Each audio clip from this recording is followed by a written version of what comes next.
Hey guys, tonight we begin with a city that decided sunlight was overrated.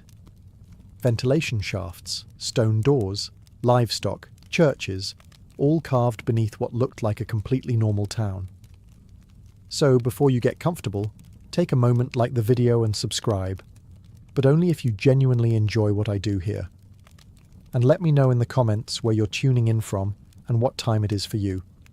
It's always fascinating to see who's joining us from around the world.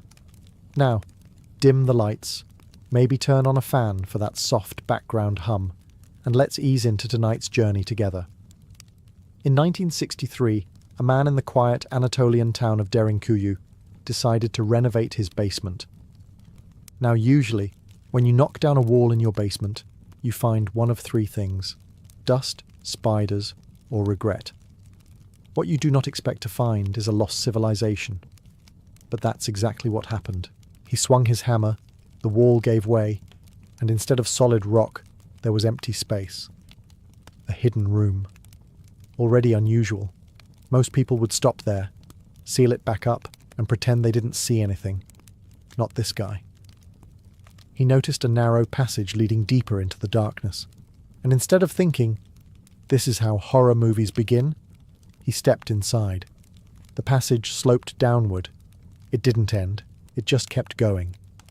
Soon it opened into another chamber, then another corridor, then stairways carved directly into the rock, spiraling deeper beneath the town. The walls weren't jagged or natural. They were smooth in places, shaped, intentional. This was not a cave. This was architecture, and not the "I built a wine cellar" kind. The "we might need to disappear for several months because an army is coming" kind. Archaeologists would later confirm that what he had stumbled upon was an enormous underground city, stretching roughly 60 meters below ground, with as many as 18 levels, rooms for families, communal kitchens, storage chambers, wells, churches, ventilation shafts. It could shelter up to 20,000 people. 20,000. That's not a hideout. That's a fully operational subterranean suburb.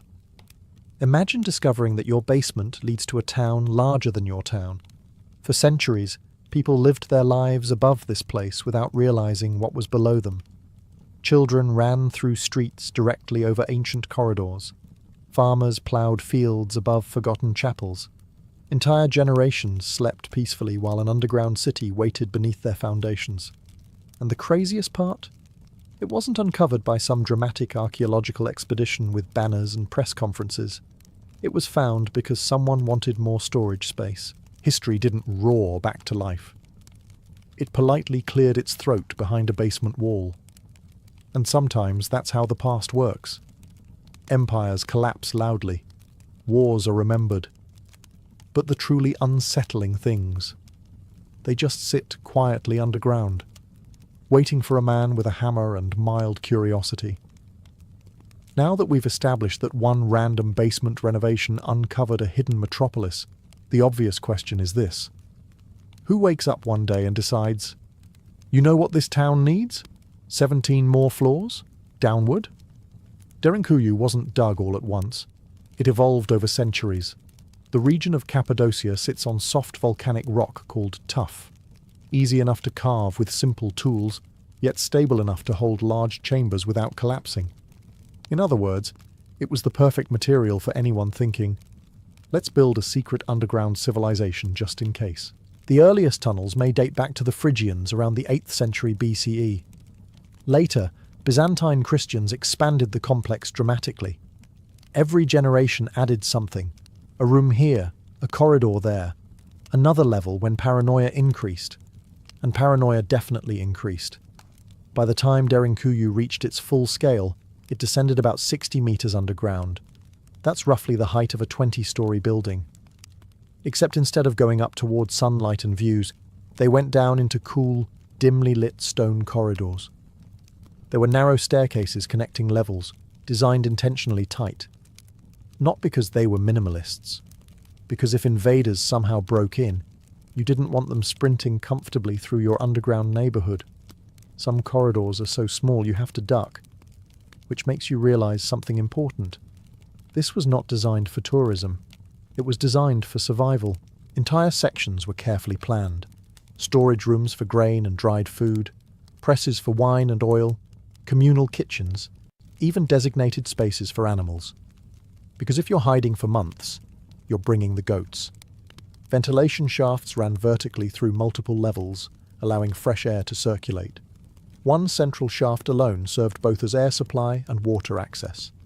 That's not random digging, that's engineering. And what makes it even more impressive is this. There were no cranes, no power drills, no industrial lighting, just hand tools, persistence, and a very strong desire not to be conquered. Derinkuyu wasn't chaotic tunneling. It was urban planning, underground urban planning. Instead of expanding outward like every other civilization, they expanded inward, layer by layer, fear by fear, carving safety into the earth itself. Because when your world feels unstable, sometimes the only direction that feels safe is down. So why go through all this trouble? Because people do not casually carve 18 underground levels for fun weekend projects. This wasn't a quirky architectural trend. It was a response to danger. Central Anatolia sat at the crossroads of empires. Armies passed through constantly. Hittites, Persians, Romans, Arabs, Byzantines. If there was a map, someone wanted control of it. And when empires argue, civilians tend to suffer. Derinkuyu became a refuge. During periods of invasion, especially during the Arab-Byzantine conflicts between the 7th and 10th centuries, entire communities could vanish underground. And not metaphorically vanish, physically disappear. Picture this. An army approaches. Dust clouds on the horizon. Word spreads quickly. Instead of panicking in the streets, families move with purpose. Supplies are carried below. Animals are guided inside. Massive stone doors are rolled into place. And then the town above goes quiet. No smoke from chimneys, no movement, no resistance. Just emptiness. Imagine being part of the invading force, walking into what should be a populated settlement, only to find it abandoned. No bodies, no fleeing crowds, just houses standing silently. Meanwhile, beneath your boots, thousands of people are breathing softly in stone chambers. It's both brilliant and slightly unsettling. The underground city wasn't meant for permanent living. It was a temporary sanctuary, a place to outlast the threat. Residents could stay below for weeks, even months if necessary. They had water, ventilation, food storage, and livestock. Everything needed to wait out violence, and waiting was often smarter than fighting, because fighting requires weapons and soldiers. Hiding requires engineering and patience. There's something deeply human about Derinkuyu. Instead of building taller walls or larger armies, they built a backup plan, a quiet one. They didn't try to conquer the world, they tried to survive it. And survival doesn't always look heroic. Sometimes it looks like narrow tunnels, shared air, and whispered conversations in dim light, while hoping the noise above eventually fades. When the surface became unpredictable, the earth became protection. Not glamorous, not glorious, but effective. And sometimes, that's enough. Now, hiding underground is one thing. But what happens if someone finds your entrance? That's where Derinkuyu gets beautifully paranoid. Throughout the city, especially at key choke points, builders installed massive circular stone doors. Not decorative, not symbolic, functional. Each one was carved from solid stone, shaped like a giant wheel, sometimes weighing several hundred kilograms. They were positioned in narrow corridors and could be rolled into place from the inside. From the outside, good luck. These doors had a small hole in the centre, likely used to push or pull them into position with a wooden beam. Once sealed, they blocked the passage completely. And because the corridors were intentionally tight, there wasn't much room to build momentum or break through. Imagine invading a tunnel system and suddenly being face to face with a 3-foot thick stone disc that says, politely but firmly, no. And here's the clever part. The doors could only be fully operated from the inside. Even if attackers managed to force entry into upper levels, residents could retreat deeper, and seal off sections behind them. Layered defense. Think medieval submarine logic. The city wasn't one open space. It was compartmentalized. Sections could be isolated if necessary. If one level was breached, others remained secure. This tells us something important about the mindset of its builders. They weren't naive. They assumed that at some point, someone would try to get in. Derinkuyu wasn't built with optimism. It was built with contingency planning. And honestly, that level of preparedness feels oddly modern. We install alarms and security systems. They installed half-ton rolling stone barriers. Same energy. The placement of these doors also reveals strategic thinking. They were positioned at intersections and stairways, natural bottlenecks. You don't defend every square meter. You defend the choke points. Military logic carved into rock. And just imagine the moment those doors were rolled shut. The sound alone must have echoed through the tunnels, stone grinding against stone. A final, heavy signal that the outside world was no longer welcome. Above ground, armies searched for life. Below ground, entire communities listened, waiting, silent, behind a door that weighed more than your average horse. If that doesn't say, "We are not coming out until you leave," nothing does. Now here's the part where Derinkuyu stops being impressive and starts being genius. Because hiding 20,000 people underground is one thing, keeping them alive down there is another. Let's start with air. Derinkuyu contains more than 50 ventilation shafts, some plunging from the deepest levels all the way to the surface. These weren't accidental holes. They were carefully engineered vertical channels that allowed fresh air to circulate naturally through the city. No electricity, no mechanical fans, just physics. Warm air rises, cool air sinks. The builders understood this well enough to create a passive airflow system that kept oxygen moving through multiple levels. Even at 60 meters underground, people could breathe comfortably, which is kind of important. One central shaft alone served as a primary ventilation column and possibly a water well. It connected numerous floors, distributing air throughout the complex like a stone lung. And speaking of water, they thought of that too. Some wells were dug from inside the city but did not connect directly to the surface. This is crucial. If invaders discovered a surface well, they couldn't poison the underground water supply. That's not just survival thinking, that's next-level caution. It shows that the builders anticipated siege conditions. They expected enemies who might try to contaminate water sources. So they created protected internal wells, accessible only from below. You could seal the city and still drink safely. Which means Derinkuyu wasn't designed for hiding overnight. It was designed for endurance. Food storage rooms were placed strategically. Grain, dried fruits, preserved foods, supplies that could last for extended periods. Oil presses and wine presses suggest that even during tense times, people tried to maintain some sense of normal life. Because if you're going to live underground for months, you might as well have bread and wine. The engineering reveals something deeply human. Fear, yes, but also planning. Intelligence. Cooperation. This was not chaotic digging by desperate individuals. It was organized effort. Air circulation, secure water, stored food, all functioning together as a self-contained survival system. Derinkuyu wasn't just a hole in the ground. It was a carefully designed backup world. A world built on one simple assumption. The surface cannot always be trusted. So let's build somewhere that can. At this point, you might be imagining Derinkuyu as a network of dark, cramped tunnels where everyone sat in silence waiting for danger to pass. But that's not quite accurate. This wasn't just survival mode. This was underground suburbia. The city was organized into functional zones. There were living quarters for families, communal kitchens for food preparation, storage rooms for grain and supplies, and designated areas for livestock.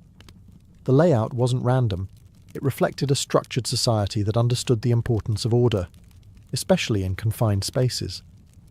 Because if you're sealing 20,000 people underground, chaos is not an option. Rooms were carved with niches for storage, flat surfaces for sleeping, and areas for daily tasks. Some chambers were surprisingly spacious, Not luxurious, but practical. Enough room to function without constantly bumping into your neighbour, which, given the circumstances, was probably considered premium real estate. There were also communal gathering areas. Life underground wasn't just about hiding, it was about maintaining routine, cooking meals, caring for children, managing animals, storing food, even educating the young. Yes, there were spaces believed to function as schools. Imagine being a child down there. Why don't we play outside? Because an army might be outside. Reasonable answer. The upper levels were often used for animals. Livestock produced heat and required ventilation, so placing them closer to air shafts made practical sense. It also kept deeper levels cleaner for human habitation. Smart zoning. And then there were the kitchens. Blackened ceilings show evidence of cooking fires, carefully managed so smoke could escape through ventilation systems without giving away the city's presence. Because nothing ruins a secret underground civilization like visible smoke signals. What stands out most is how normal life tried to remain normal. People still ate together, prayed together, raised children, preserved food, shared stories. The earth above might have been uncertain, but below ground there was structure. Routine creates stability, even underground. Derinkuyu wasn't just a bunker for emergencies. It was a temporary extension of the surface world, carved into stone, built with intention, and organized with the understanding that survival isn't only about staying alive, it's about keeping society intact while you do. Now here's something that makes Derinkuyu feel less like a bunker and more like a hidden civilization. They didn't just bring food and goats underground, they brought their faith. Deep within the city, archaeologists discovered chapels and religious spaces carved directly into the rock. Some chambers feature vaulted ceilings and apses typical of Byzantine church architecture. This wasn't an afterthought. It was planned, which tells you something important. When people prepared to hide from invading armies, they made sure prayer rooms were included in the blueprint. That's priorities. Many of the major expansions of Derinkuyu are believed to have occurred during the Byzantine era, when Christian communities in the region faced periodic threats. Religious persecution and military invasions were real dangers. Retreating underground wasn't just about avoiding violence. It was about preserving belief systems. Faith travels with you, even 60 meters below ground. Imagine gathering in a stone-carved chapel lit only by oil lamps, the air cool, the walls absorbing whispers. Above you, uncertainty. Below you, silence. And in that stillness, hymns echoing softly through corridors. It must have been surreal. There's something powerful about the idea that in the middle of fear, people still chose to carve out spaces for reflection and worship. They didn't reduce life to pure survival mechanics. They kept their identity intact. Because when everything else feels unstable, belief becomes an anchor. And from a psychological standpoint, that matters. Living underground for extended periods would have been mentally taxing. No sky, limited light, tight spaces. But ritual provides structure. Routine gives comfort. Shared prayer builds solidarity. It reminds people why they're enduring hardship in the first place. It's also worth noting that some underground churches in Cappadocia feature simple carvings and symbols, not extravagant decoration. Function over flair. You don't need stained glass when your ceiling is volcanic stone. What Derinkuyu reveals here is subtle, but profound. Survival is not just physical, it's cultural, it's spiritual, it's communal. They didn't descend into the earth to become shadows. They descended to protect who they were. And sometimes, preserving identity is the most defiant act of all, even in the dark. Now let's talk about something we rarely think about when admiring ancient engineering. What does it do to your mind to live underground? Because ventilation and water systems are impressive, yes, but humans are not moles. We are not designed for months without sunlight. Derinkuyu may have been a masterpiece of survival planning, but psychologically, it must have been intense. Imagine descending into the city as word spreads that an army is approaching. You gather your children, you bring supplies. You move quickly but quietly. The stone door rolls shut behind you with a heavy grind, and then the outside world disappears. No horizon, no wind, no open sky. Just rock walls and narrow corridors, illuminated by flickering oil lamps. Light would have been limited and precious. Every flame carefully managed to avoid smoke build-up. Shadows would stretch along walls, shifting with every movement. Sound would travel strangely through the tunnels. Footsteps echoing, voices amplified in unexpected ways. Privacy? Minimal.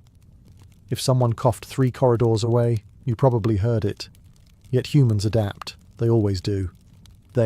Routine becomes your anchor. Meals at regular times, communal gatherings, prayer, tasks to complete, animals to feed, children to supervise. Structure keeps panic from spreading. Still, the waiting must have been the hardest part. Waiting to know if the invaders had passed. Waiting to know if your home above still stood. Waiting in the dark, hoping silence meant safety. There's something uniquely stressful about not knowing what's happening above you. Every distant vibration might be footsteps. Every faint sound could mean discovery.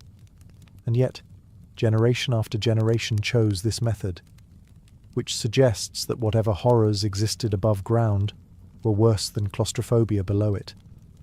The underground city was not meant to be permanent. It was a temporary world, a suspended reality, a place to outlast chaos. Eventually, someone would climb toward the surface, carefully, slowly, listening. If the air felt safe, if the sky was quiet, then the community would rise again, blinking in the sunlight. And that contrast must have been overwhelming. From stone darkness to open sky, from silence to birdsong. Derinkuyu wasn't just a physical refuge. It was an emotional gamble. A place where fear and hope coexisted, 60 meters beneath the earth. If Derinkuyu were the only underground city in the region, it would already be extraordinary. But it wasn't alone. Cappadocia is riddled with similar subterranean complexes. Kaymakli, Oskonak, Marzi, and dozens more.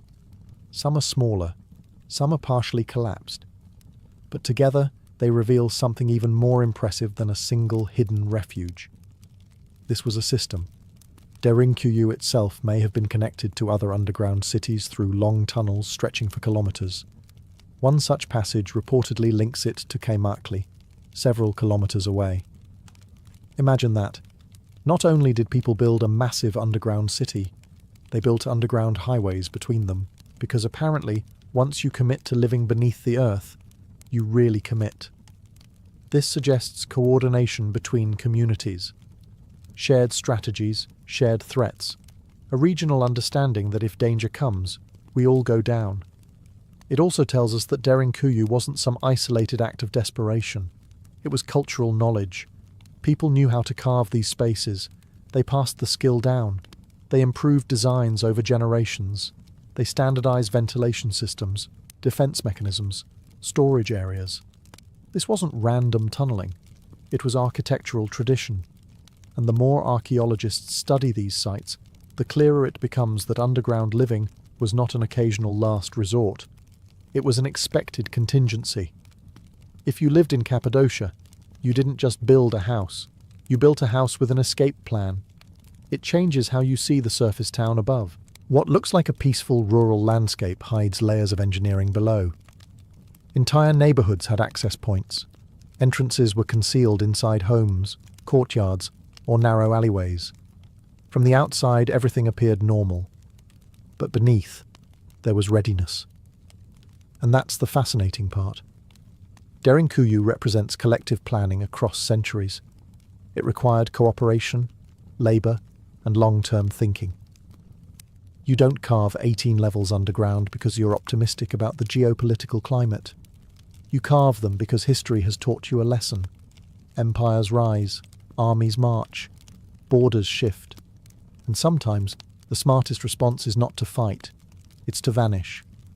Together. Not into myth, not into legend, but into stone corridors carved beneath your own front door. Now let's address the practical question no one likes to think about. How do 20,000 people quietly disappear? Because vanishing sounds dramatic and poetic until you realize it requires coordination. A lot of it. When word spread that danger was approaching, there had to be a system. You don't evacuate an entire town underground by casually strolling downward one at a time. There were likely signals, messengers, agreed-upon procedures. Perhaps lookouts stationed on higher ground, watching for dust clouds on the horizon. Once the decision was made, everything moved quickly. Food supplies were carried down, grain sacks, dried fruit, oil jars, water containers. Livestock herded carefully into upper-level chambers. Children kept close. Fires extinguished above ground to avoid attracting attention. And then entrances were sealed. From the outside, the town would appear abandoned. No smoke, no movement, no resistance. Just silence, which is psychologically unsettling for an invading force. You prepare for confrontation, and instead, you find emptiness. No plunder, no captives, no battle. Meanwhile, beneath your boots, thousands of people are breathing as quietly as possible. And that's the key word: quiet. Sound discipline would have mattered. Large gatherings had to remain controlled, cooking fires carefully managed, doors opened and closed without chaos. Imagine trying to keep 20,000 people calm in confined spaces. One panic ripple could spread fast. So leadership must have existed. Organizers, elders, religious figures. People who maintained order and reassured the community that waiting was safer than rushing back to the surface. There's also the question of duration. How long could they stay below? With proper food storage and secure wells, weeks were certainly possible. Maybe months in extreme cases. The ventilation system ensured breathable air. Animals provided milk and warmth. But the longer you stay underground, the heavier the uncertainty becomes. You don't know what's happening above. Is your home burned? Are invaders still there? Has the danger passed? Eventually, someone had to climb back up, slowly, carefully, listening at the entrance. If the world above was quiet, the stone doors would roll open again. And just like that, a town would reappear, as if it had never left, which might be the most unsettling tactic of all. At some point, the waiting had to end. You can only live in suspended reality for so long. Even with water, food, and careful ventilation, underground life was never meant to last forever. So imagine the moment. Days, maybe weeks, have passed. The air is still. The city hums quietly with cautious routine. Then word spreads through the corridors. It might be safe. One person volunteers to check, or perhaps a small group. They move upward through narrow staircases, past sealed stone doors, past sleeping chambers and storage rooms, climbing level after level toward the entrance. Each step carries uncertainty. Is the town destroyed? Are soldiers still camped outside? Has the danger truly passed? Or is this a trap? When they finally reach the uppermost passage, someone slowly shifts the massive circular door. Stone grinds against stone. The sound echoes through the tunnel. Then light. Actual sunlight. After days or weeks of oil lamps and shadows, the sky must have felt overwhelming. Too bright. Too open. Almost unreal. The scout steps outside, listens. No shouting, no marching boots, no smoke on the horizon, just wind. And maybe birds. The all-clear signal would travel downward quickly. Doors rolled back. Families gathered belongings. Animals herded upward. People emerging one by one into the open air like figures stepping out of another world. To an outsider watching from afar, it would have looked strange. A silent town suddenly filling with life. But to the residents, it was relief, and perhaps disbelief. Was everything intact? Homes still standing? Crops trampled? Livestock missing? They would rebuild what needed rebuilding, repair what had been damaged. And then, crucially, they would not abandon the underground city. They would maintain it, clean it, prepare it, because history had taught them something important. Danger does not disappear permanently. It pauses. Derinkuyu wasn't a one-time solution. It was a recurring strategy. Each emergence back into sunlight was not the end of fear. It was simply the end of that particular threat. And beneath their feet, the stone city remained ready. Quiet. Waiting for the next time the horizon darkened. At this point, you might be wondering something very reasonable. Who actually built all of this? Because carving 18 levels underground is not a casual side hobby. You don't wake up on a Saturday and think, let's expand the apocalypse bunker a bit. Derinkuyu was carved into volcanic tuff, a soft rock formed from ancient eruptions. It's firm enough to hold its shape, but soft enough to cut with iron tools. That's the geological luck part. The human part is harder to explain. This project wasn't built in a single lifetime. It unfolded over centuries. The earliest phases may date back to the Phrygians around the 8th century BCE. Later civilizations, particularly Byzantine Christians, expanded and reinforced the complex. Each generation added something: a new corridor, a deeper chamber, an improved ventilation shaft, and that's what makes it remarkable. This wasn't panic digging, it was long-term planning. Someone, at some point, decided that going underground was not just a temporary reaction, it was an architectural philosophy, and future generations agreed enough to keep digging. Think about the coordination required: excavating narrow vertical shafts without modern safety equipment, removing tons of rock manually, carving symmetrical rooms that wouldn't collapse, designing airflow systems using nothing but observation and experience. There were no engineering textbooks, no structural modelling software, just trial, error, and the very strong motivation of not wanting to be conquered. It likely required organised labour, teams working level by level, skilled diggers, stone cutters, people responsible for shaping doorways and staircases, and it required trust. Because you don't invest that much labour into something unless you believe your descendants will use it. Derinkuyu represents generational fear, but also generational cooperation. One group begins the tunnel, the next improves it, the next fortifies it. By the time it reached its full scale, it wasn't just a shelter. It was inherited infrastructure, a legacy carved into stone. Most civilizations leave monuments above ground: temples, statues, palaces. Derinkuyu left its masterpiece hidden.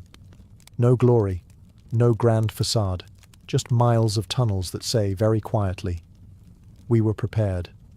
And preparation, sometimes, is the most powerful architecture of all. For something capable of housing 20,000 people, Derinkuyu had an impressively quiet retirement. No dramatic collapse, no buried by volcano tragedy, no ancient curse guarding the entrance. It was simply forgotten. Over time, the threats that made underground living necessary began to fade. Empires shifted, borders stabilized, warfare patterns changed. The intense cycles of invasion that once swept through Cappadocia became less frequent. And when fear decreases, motivation follows. Why descend 60 meters into rock when the surface feels safe?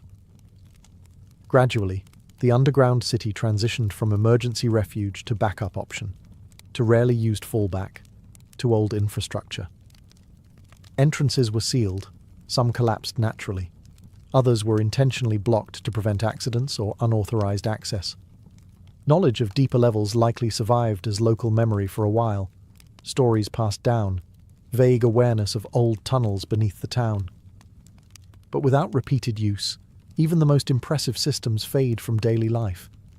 New generations grow up playing in streets, farming fields, building homes, unaware that beneath their foundations lies a second city. And that's how it happens. History doesn't always vanish through catastrophe. Sometimes it disappears through comfort. There's also a psychological factor. Living underground is exhausting. It's stressful. It's reactive. Once stability returns, people want sunlight, open space, fresh air. They want permanence above ground. The underground becomes associated with fear. And fear, once gone, is something people prefer not to revisit. So Derinkuyu slept. For centuries, its corridors collected dust. Its ventilation shafts stood silent. Its stone doors rested in place, no longer rolled shut in urgency. Above it, life continued normally. Homes were built, basements added, renovations done. Generations lived and died, completely unaware that beneath them existed one of the largest subterranean cities ever created. Until 1963, until one man knocked down a wall. Which means for hundreds of years, one of humanity's most remarkable survival systems was hiding in plain sight. Not buried by disaster, but simply overshadowed by time. And that might be the strangest part of all. Something this massive didn't need to be destroyed to disappear. It just needed to be unnecessary. At this point, it's tempting to treat Derinkuyu as an architectural curiosity, an impressive relic, a very elaborate overreaction carved into volcanic rock. But it's more than that. Derinkuyu reveals something fundamental about human nature. When faced with repeated instability, people don't just defend, they adapt. Most civilizations build upward to show power. Towers, temples, walls visible from miles away. They signal dominance, confidence, control. Derinkuyu did the opposite. It built downward, quietly, invisible. There's humility in that choice. Not weakness, realism. The builders understood that sometimes you cannot win the battle. Sometimes the smarter move is to outlast it. That's not dramatic. It's strategic. And deeply human. We like to imagine history as a series of heroic last stands and glorious victories. But survival often looks different. It looks like preparation, contingency planning, building a second world just in case the first one collapses. Derinkuyu wasn't built because people were optimistic. It was built because they were experienced. They had seen invasions before. They knew empires rise and fall. They understood that stability is fragile, so they created insurance. Stone insurance. It also shows how communities function under pressure. You don't build something like this alone. It requires cooperation, shared effort, trust across generations. The person carving a tunnel likely knew they might never personally need the deepest level, but someone in the future might. That's long-term thinking. And it's rare. Derinkuyu represents patience in architecture, fear transformed into structure, anxiety converted into engineering. And there's something almost poetic about that. Instead of letting fear paralyze them, they carved it into stone corridors that protected them. Instead of collapsing under uncertainty, they built redundancy. It's a reminder that resilience doesn't always announce itself loudly. Sometimes it hides beneath the surface, unseen, ready. Derinkuyu is not just about the past. It's a question. If your world became unstable tomorrow, what would you build? Higher walls? Or a deeper plan? Because the people of Derinkuyu chose depth. And depth, as it turns out, can be very powerful. By now, Derinkuyu feels less like an ancient curiosity and more like a mindset carved into stone. 20,000 people, 18 levels, ventilation systems, water security, defensive stone doors, all hidden beneath an ordinary town, and for centuries nobody knew. That's the part that lingers. This wasn't a monument meant to impress rivals. It wasn't built to showcase power or wealth. No grand facade, no towering columns, no inscriptions bragging about conquest. It was built for one purpose: to survive. Derinkuyu is quiet power, the kind that doesn't announce itself, the kind that waits. And maybe that's why it feels so modern, because beneath our own cities today are tunnels, bunkers, contingency systems. We still build backups. We still prepare for instability, even if we hope we'll never need those plans. The people of Derinkuyu understood something timeless. The world above is not always stable. Empires change, borders shift, threats appear without invitation. So they built a second option. Not glamorous, not comfortable, but effective. And when danger passed, they didn't celebrate their underground genius with monuments or poetry. They just walked back into the sunlight and continued living. Calmly. That image says everything. Thousands of people emerging from the earth, blinking into daylight, resuming ordinary life as if disappearing underground for weeks was simply part of the routine. No drama, just preparedness. And then, when stability returned, they maintained the system. Just in case. That's discipline. That's patience. That's a community thinking beyond the present moment. Derinkuyu forces us to rethink what strength looks like. It's not always loud resistance. It's not always grand victories. Sometimes strength is quiet infrastructure. Sometimes it's having somewhere safe to go. And sometimes the most impressive thing a civilization can do is remain unseen until it's absolutely necessary. 20,000 people once vanished beneath the earth, and history barely noticed. But the stone remembers, and now, so do we. Before Rome conquered Gaul, paved roads across continents, or argued about philosophy in marble forums, it mastered something far more practical: how to turn milk into survival. Cheese was not a luxury in ancient Rome. It was infrastructure. It was military logistics. It was breakfast. Roman cheese began in the pasture, not the palace. Sheep and goats were everywhere across the Italian peninsula, grazing on rocky hills that weren't exactly ideal for wheat, but were perfect for milk production. Sheep's milk, thick and rich, became the backbone of early Roman cheesemaking. It spoiled quickly in Mediterranean heat, so Romans did what practical people always do: they preserved it. Enter cheese. The process was simple but effective. Fresh milk was warmed and mixed with rennet, often taken from the stomach lining of young animals. The milk separated into curds and whey. The curds were pressed, salted, sometimes smoked, and left to age. What started as fragile liquid became something durable, portable, dependable. In other words, very Roman. Cheese travelled well, which made it essential for soldiers. A legionary marching through rough terrain could not carry fresh milk. But a hardened wheel of salted cheese, that could survive weeks, maybe months. In an empire obsessed with expansion, food that didn't rot was basically a strategic advantage. It also crossed social lines. Farmers ate it, slaves ate it. Senators probably pretended to have refined preferences but still ate it. Cheese appeared in rural cottages and urban markets alike. It could be eaten fresh and soft, or aged and sharp. It could be grated over dishes, crumbled into bread, or simply sliced and eaten with olives. And here's the part most people overlook. Cheesemaking was documented. Roman agricultural writers treated it seriously. It wasn't random guesswork. It was methodical, precise, nearly scientific. They recorded measurements, techniques, seasonal adjustments. This wasn't just cooking, it was applied knowledge.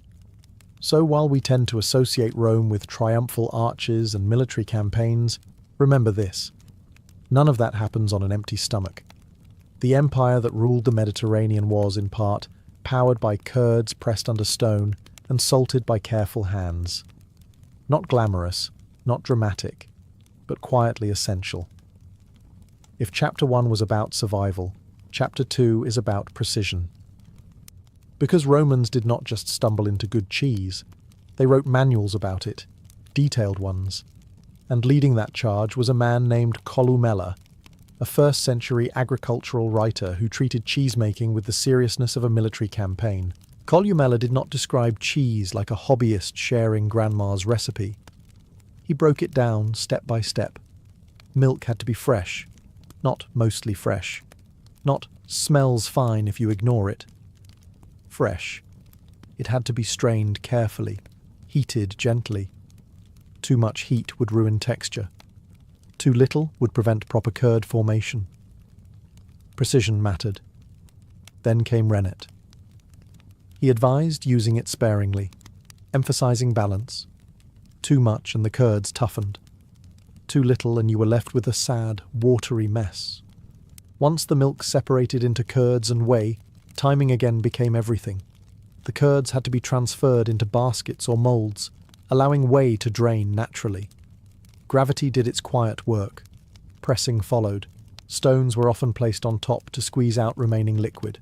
The goal was firmness without brutality. Roman cheese was not supposed to be crushed into oblivion. It was shaped, guided, controlled. Salt was the next crucial step. And not just for flavour. Salt preserved. It pulled moisture outward, creating an environment where spoilage bacteria struggled to thrive. In a world without refrigeration, salt was insurance. Columella even addressed seasonal variation. Milk quality changed throughout the year depending on what animals grazed on. Spring milk differed from late summer milk. Pasture conditions influenced taste. Roman farmers were expected to notice this. Adjust accordingly. Cheesemaking was not static. It responded to nature. What makes this remarkable is the mindset behind it. This was not mystical kitchen magic. It was agricultural engineering. The Romans approached food production the same way they approached aqueducts and roads, with structure and documentation. Nearly 2,000 years ago, they understood that consistency required control, and thanks to writers like Columella, their cheesemaking knowledge did not vanish into rumour. It was recorded, preserved, passed down. Rome's power may have been built on legions and law, but its daily stability relied on careful hands, pressing curds under steady weight, following instructions written with surprising clarity for a world without thermometers or stainless steel. If you think Roman cheese was bland, think again. The empire that imported spices from distant shores was not about to leave its dairy tasting like wet parchment. Romans flavoured their cheese, sometimes subtly, sometimes boldly, and in doing so turned preservation into art. Let's start with salt. Not glamorous, not exciting, but absolutely essential. Salt was rubbed onto the surface of fresh wheels or mixed directly into curds. It pulled moisture out, tightened texture, and created a protective outer layer. In a hot Mediterranean climate, salt was the line between edible and regrettable. But Romans did not stop there. Herbs were common additions, especially in rural areas. Thyme, rosemary, and savoury could be mixed into curds before pressing. Imagine cutting into a wheel and catching that earthy scent. This was not decorative garnish. It was practical flavouring. Herbs grew easily across Italy's hillsides. Why not use them? Then came smoke. Smoking cheese served two purposes: preservation and complexity. Wheels were hung above hearth fires, where slow, steady smoke from olive wood or other local fuels curled upward and settled into the rind. The outer layer hardened. The interior absorbed subtle smoky tones. It also lasted longer. In a pre-refrigeration world, that mattered more than culinary trends. Some cheeses were eaten fresh, soft, moist, barely aged. Others were left to harden for months, even years. Aging intensified flavour. It created sharpness, bite, that slight crumble that feels intentional rather than accidental. And the Romans noticed regional differences. Cheese from mountain pastures tasted different from cheese made in coastal plains. Animals grazing on wild herbs produced milk with distinct character. The land flavoured the milk before the cheesemaker ever touched it. This is where things get interesting. Cheese became identity. A region's pasture, a shepherd's method, a smoking technique passed down through generations. Long before protected designation labels and food certifications, Romans understood that place-shaped flavour. So no, Roman cheese was not some uniform block stamped out of an imperial factory. It was local, varied, adaptable. And while Rome standardized law and currency across vast territories, its cheese remained wonderfully inconsistent, shaped by smoke, herbs, salt, and the quiet personality of the land itself. Rome did not build an empire by packing light salads. It built one by feeding marching men across mountains, forests, deserts, and lands that probably did not welcome them with open arms. And cheese, humble, solid, dependable cheese, was one of the quiet heroes of that expansion. A Roman legionary carried a ration that had to survive weeks of travel. Grain was essential, dried meat was valuable, but cheese was reliable.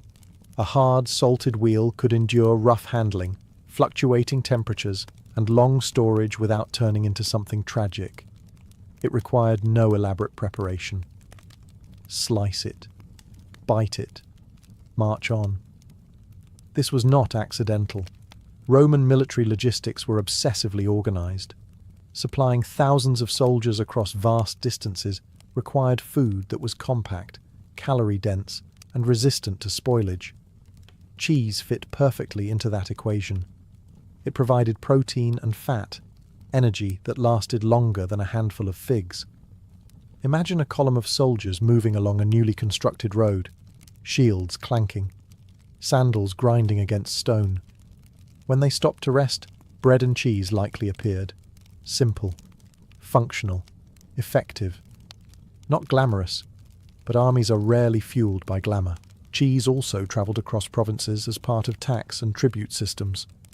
Regions known for quality production could supply urban centres or garrisons. In this way, dairy linked rural landscapes to imperial power. Shepherds in distant hills indirectly supported campaigns hundreds of miles away. And here is where the story deepens. As legions moved, so did tastes. Soldiers stationed in Gaul, Hispania, or the eastern provinces encountered local cheese-making traditions. Techniques blended. Ideas spread. What began in Italian pastures evolved through contact with Celtic, Iberian, and Near Eastern methods. Cheese became cultural exchange disguised as lunch. Even in frontier forts, far from Rome's marble monuments, cheese remained familiar. It reminded soldiers of home, of farms and villages left behind. In a world defined by conquest and displacement, that small comfort mattered. So when we think of Roman expansion, we picture eagles, standards, and armoured ranks. But behind every victory stood supply lines, and somewhere within those supply wagons, wrapped in cloth or packed in crates, sat wheels of salted cheese, quiet, sturdy companions to empire. If cheese fueled the legions, it also fueled the city. And nowhere was that more obvious than in Rome itself, a metropolis of noise, sweat, ambition, and very strong smells. Among those smells, cheese, fresh, aged, soft, sharp, probably overwhelming by mid-morning. Urban markets were the heartbeat of daily life. Farmers and merchants arrived early, setting up stalls stacked with produce, bread, oil, and of course wheels of cheese in various sizes. Some small and fresh, wrapped in leaves. Others large and hardened, meant to be cut and sold by weight. This was not boutique food culture. This was volume. Rome was enormous by ancient standards. Feeding its population required steady supply chains from surrounding countryside and distant provinces. Cheese moved along roads and waterways just like grain and wine. Rural producers relied on urban demand. City dwellers relied on rural expertise. It was a partnership built on appetite. Prices varied depending on quality and origin. Fresh cheese was cheaper and more common. Aged varieties cost more. Imported cheeses, yes, imported, could carry prestige. Regional reputation mattered. Just as wine from certain provinces gained fame, so did certain dairy regions. And merchants were not passive middlemen. They understood presentation. A well-aged wheel with a firm rind signalled durability. A crumbly interior suggested depth of flavour. Even without modern marketing, visual cues mattered. Customers judged with their eyes before their taste buds. Cheese also appeared in taverns and inns. Grated over dishes, served alongside olives and bread, paired with diluted wine. It was accessible, flexible, adaptable to both humble meals and more refined settings. But here's the key. Cheese was not static once it entered the city. It could be reshaped, mixed into recipes, or cooked into sauces. Roman cuisine embraced texture. Melted cheese could thicken dishes or enrich stews. Hard cheese could be grated finely to add intensity without bulk. In this way, cheese became part of urban rhythm. bought in the morning, shared at midday, incorporated into evening meals. Rome's markets were chaotic, loud, and competitive. Yet within that chaos, cheese remained constant, stacked in wheels, sliced by hand, moving from pasture to plate with remarkable consistency.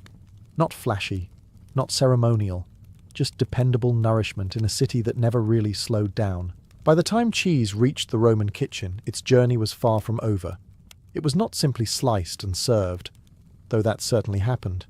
In Roman cooking, cheese could be grated, melted, whipped, baked, and sometimes transformed into dishes that would surprise modern expectations. Roman cuisine did not shy away from mixing flavors. Sweet and savory often coexisted without apology. Cheese played its part in this culinary confidence. Fresh cheeses were blended with herbs and olive oil into spreads. Hard cheeses were grated into sauces or scattered over vegetables to intensify flavor. In some recipes, cheese thickened mixtures in place of flour. We know this because Roman cookery was documented.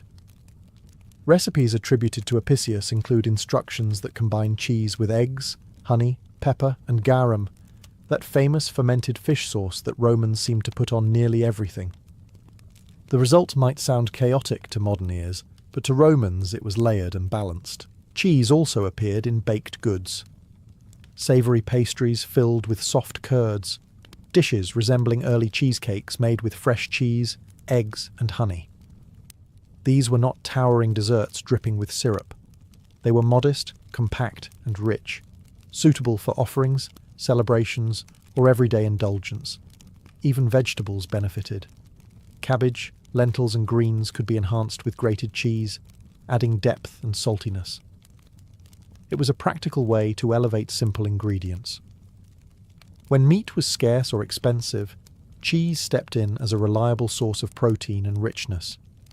What stands out most is flexibility. Cheese adapted to the dish, rather than dominating it. It could be subtle background support or sharp foreground intensity. It melted into sauces or held its shape when crumbled over warm bread. And unlike certain elite ingredients, cheese crossed social boundaries in the kitchen. A rural household might prepare a simple curd mixed with herbs. An urban cook in a wealthy home might craft a more elaborate baked dish. Different settings, same ingredient. In this sense, cheese was democratic. It belonged to farmers and senators alike. It could be humble or refined, rustic or structured. So while Rome's culinary reputation often focuses on wine, olives and garum, cheese quietly wove itself through everyday meals. Steady, adaptable, and always ready to improve whatever happened to be simmering over the fire. As Rome expanded, so did its cheese map. What began in the hills of central Italy quickly became a mosaic of regional styles stretching from Britannia to the Near East. And like wine, cheese carried the personality of the land it came from. Different provinces had different animals, pastures, and climates. Sheep grazing on dry Mediterranean herbs produced milk with one character. Cattle feeding in the lush fields of Gaul produced something entirely different. Goats in rocky uplands yielded milk with sharper tones. The Romans noticed these distinctions. They talked about them. They valued them. Certain regions became known for particular styles. Alpine areas produced firmer cheeses suited to aging in cooler mountain air. Coastal regions leaned toward fresher varieties. In Hispania and Gaul, dairy traditions blended local methods with Roman influence. Techniques merged, salt levels shifted, smoking practices evolved. This was not culinary chaos, it was adaptation. Rome did not erase local identity overnight. It absorbed it, and cheese became one of the clearest examples of that cultural blending. Roman agricultural methods spread outward, but provincial traditions flowed back inward. Markets in Rome might sell cheeses shaped by distant landscapes, each wheel carrying a subtle story of soil and grass. Transport infrastructure made this possible. Roads and shipping routes allowed durable cheeses to move across long distances. A well-aged wheel could travel by cart or ship without losing its integrity. In this way, regional flavour entered the imperial centre, and reputation mattered. a cheese known for sharpness or longevity could gain prestige. Merchants and buyers would recognize origin by texture, rind color, or taste. Even without printed labels, branding existed in memory and habit. There is something quietly powerful about that. An empire spanning continents still allowed for local dairy character to survive. Uniform law did not mean uniform flavor. In fact, diversity strengthened supply. If drought struck one region, another might compensate. If herds fluctuated in one province, others stepped in. Cheese production was decentralized but interconnected. So when we imagine Roman food culture, it should not look monochrome. It should look varied. Wheels of different sizes, colors, textures, each shaped by climate, animals, and human hands. Cheese in ancient Rome was not just nourishment. It was geography made edible. For all its regional pride and military importance, cheese ultimately lived where all food truly matters, at the table. And in ancient Rome, that table could look very different depending on who you were. In rural cottages, cheese was steady and familiar. A shepherd's family might eat fresh curds the same day they were made. Soft, slightly tangy, perhaps mixed with herbs. Bread, olives, and cheese formed a reliable trio. Not luxurious, not dramatic, just consistent. For urban labourers and slaves, cheese was practical fuel. It required no elaborate preparation. It could be carried to work. It provided strength without ceremony. In crowded insular apartment blocks, simple meals mattered more than spectacle. Cheese delivered calories and protein in a compact form. But step into the home of a wealthy Roman, and cheese did not disappear. It evolved. Elite households had access to aged varieties, imported wheels, and more complex preparations. Cheese might appear at the beginning of a meal as part of a spread with fruits and nuts. It might reappear incorporated into sauces or baked dishes. Even at banquets, where exotic meats and extravagant courses dominated, cheese maintained its place. And here's the interesting part. Unlike certain luxury foods reserved strictly for the elite, cheese crossed social boundaries easily. It did not belong exclusively to one class. It scaled up or down depending on context. Fresh cheese could be humble. Aged cheese could be prestigious. The same basic ingredient adapted itself to economic reality. There were even moments when cheese carried symbolic weight. Agricultural abundance was tied to stability. Healthy herds meant reliable milk. Reliable milk meant cheese. In that sense, cheese was an indicator of rural productivity. A shortage would not just affect taste, it would affect morale. In markets, social distinctions blurred. A senator and a labourer might buy from the same stall, though perhaps not the same wheel. One selected the finest aged wedge, the other chose a modest portion, but both recognised its value. Cheese was not flashy status theatre like imported spices or rare seafood. It was steadier, more grounded, and that might be its most Roman quality of all: adaptable, resilient, present in every layer of society without losing its identity. Empires fall, roads crack, marble statues lose their noses. But cheese survives. When the Western Roman Empire fractured in the 5th century, its infrastructure weakened, but many of its agricultural traditions endured. Cheesemaking did not disappear with the legions. It settled into monasteries, rural estates, and village farms. Techniques recorded by writers like Columella continued to echo quietly through the centuries. Monastic communities, in particular, became guardians of dairy knowledge. They refined aging techniques, standardized production methods, and preserved regional styles. Many European cheeses we recognize today evolved from practices rooted in Roman-era agriculture: salted curds, pressed wheels, controlled aging. The idea of hard, transportable cheese remained essential in medieval Europe. Just as Roman soldiers needed durable rations, so did travellers, pilgrims, and merchants. Salted wheels continued to cross mountains and rivers. The logic never changed. Preserve milk, extend its life, carry it far. Even flavouring traditions persisted. Herbs, smoke, aging caves These methods feel timeless, because they are. They were practical solutions long before they became culinary signatures. What Rome contributed was structure, documentation, the mindset that food production could be analysed, improved, and replicated.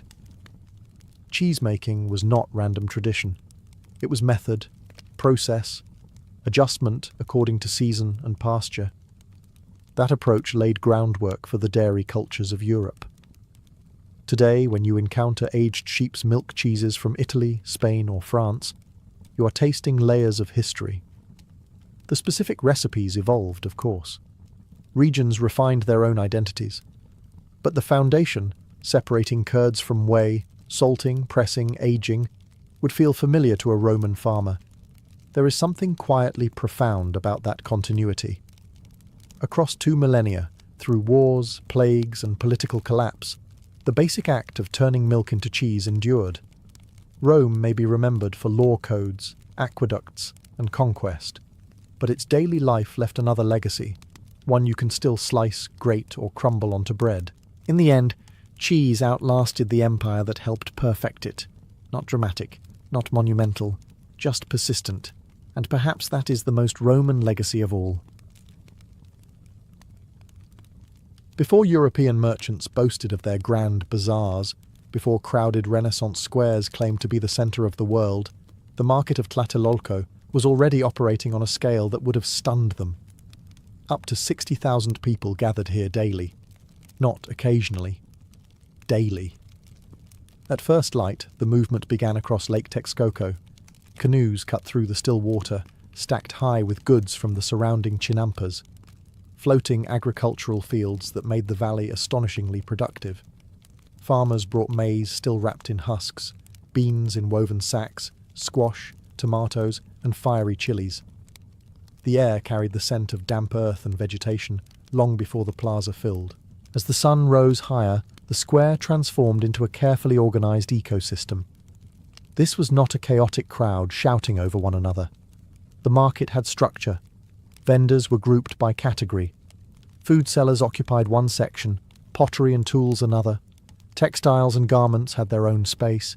Precious goods, jade, gold, featherwork, were displayed separately. Officials walked among the crowds. Judges sat in designated areas to resolve disputes quickly and publicly. If someone tried to cheat, it did not go unnoticed. Order was part of the spectacle. The scale alone required discipline. Imagine the sound. Thousands of voices negotiating prices, porters moving goods on their backs, turkeys gobbling in wicker cages, the thud of baskets being set down, the rustle of woven mats spread out to display merchandise. It was not just commerce, it was rhythm. People did not come only to buy. They came to see, to exchange news, to observe the abundance of their empire laid out in one place. The market was proof of prosperity, proof that tribute flowed inward from distant regions, proof that the Mexico world was interconnected and thriving. Standing in the middle of Tlatelolco, you would not simply feel surrounded by goods, you would feel surrounded by power.